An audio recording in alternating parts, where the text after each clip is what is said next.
So I've had the pleasure. I think we talked about this. I'm such a big fan of the white space. When I created Urban Movement, I looked at CrossFit. And I looked at Orange Theory, and I wanted to create this thing in the middle that could stand alone. For sure. And during COVID, I had a chance to work a lot of cool gyms. The one in particular, it's named Enduro Method. It's two gym owners that love dirt biking. They compete in dirt bike, but you have to have a special level of fitness for dirt biking. And they started an online program called Enduro Method that is online programming specifically for the sport of dirt biking.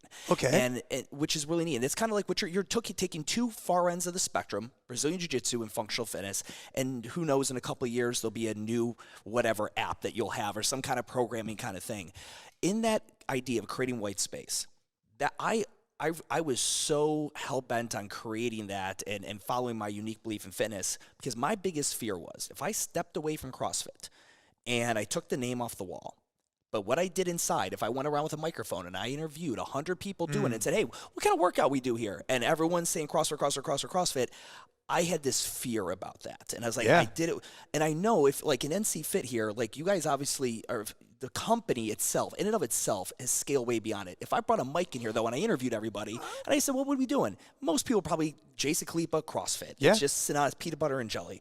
How do you reconcile that? Like, as I'm sure you probably get into, we have licensee interviews that ask us a very similar question. How do you reconcile that when someone's like, you're NCFit, but you're still doing CrossFit? Yeah, it's a good question. And I would start by saying that I am still a huge advocate, for the methodology of CrossFit.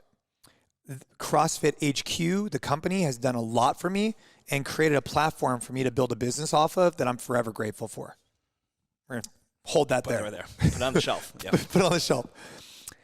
Over the years, I tried really, really hard to work with HQ to try and create a level of consistency and try and have them understand that the impacts that they did from a brand perspective did have an impact on our business. And at some point we said, hey, we want to be in control of our own destiny. It wasn't that we were anti-CrossFit, we were just more pro-us. So we rebranded from NorCal CrossFit NCFit to be more indicative of the programs we offer, because we didn't just offer CrossFit. We had 30-minute classes, 45-minute classes, corporate wellness, and then also to be in control of our own destiny. We couldn't be attached to a brand that we had no control over. And, since then, we stayed affiliated for a long time, just more as like a tip of the hat. And then because of a certain, few different situations, we decided, you know what? It's better for us just to say, hey, we haven't used the CrossFit name or mark for years. We are just going to unaffiliate and no longer kind of be on that train.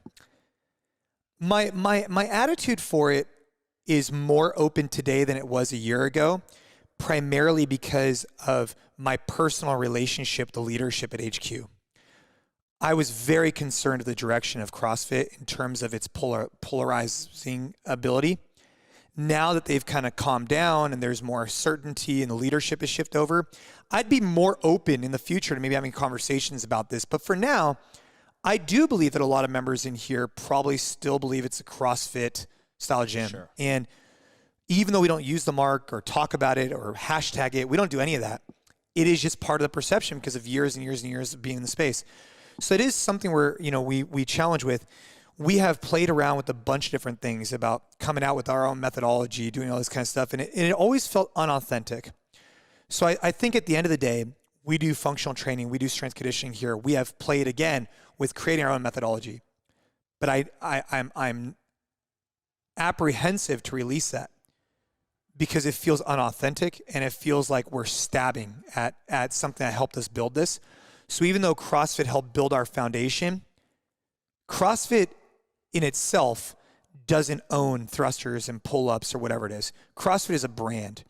Now, people associate that brand with a certain type of movements and certain type of timer and whatnot, but as long as we're not utilizing the likeness of the brand, we could still be doing functional movements in our gym, and that's what we do. Yeah, I've reconciled it. I've told people CrossFit owns the word, not the actual workout. Right. Like, again, going back to Greg Glassman didn't even, or let's use the Beatles. The Beatles didn't invent the G chord, the C chord, or the A chord. They just put that shit together in a way that was very appealing to many people. Exactly. And now everything is constantly varied functional movements at high intensity. And you know what's so funny? Because when I first heard that definition, it was probably 2005, 2006.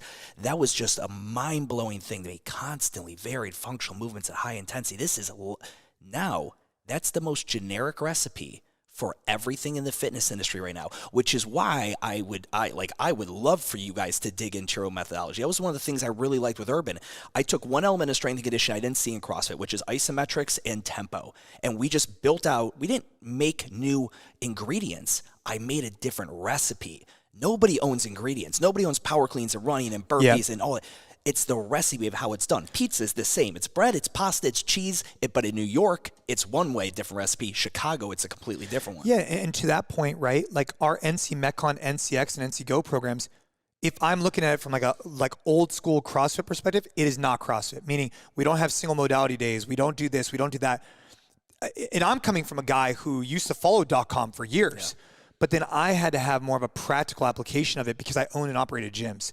So a good way to think about the program at NCFit is we've leaned into methodologies we've learned from the last 10 years, but we have a more practical application because of actually being in the trenches here at the gym and seeing what do our members want, bridging what they need with what they want.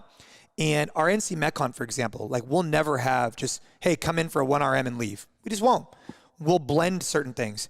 And NCX, when you talk about constant variance, even for us, all of our programs are not constantly varied. So where I have a issue or a challenge with CrossFit is this idea of constant variance, because most people don't come in enough to ever create enough adaptation or comfort because they don't get enough exposure to these movements. So let's just say someone comes in 3 days a week and you have this constant variance. 3 days a week, I need them to focus on pulling, pressing, squatting, getting in some basic stuff. So that's our NCX program. And even in Metcon, we might go out a little bit further, but we're not going to go out as further. So if CrossFit Games is the best expression of constant variance, brick and mortar, let's just say traditional CrossFit's like right here, we're a little bit more inside where we want to refine down the movements, not to have as many, so that people can develop more competency on, so they can actually perform them at a high intensity. Yeah. That was my biggest challenge that I saw, right? Is like we snatch like what? You know, we snatch maybe once a week at this gym. But if you program it, we program it in such a way that's conducive to someone who doesn't get as much exposure to it. Sure.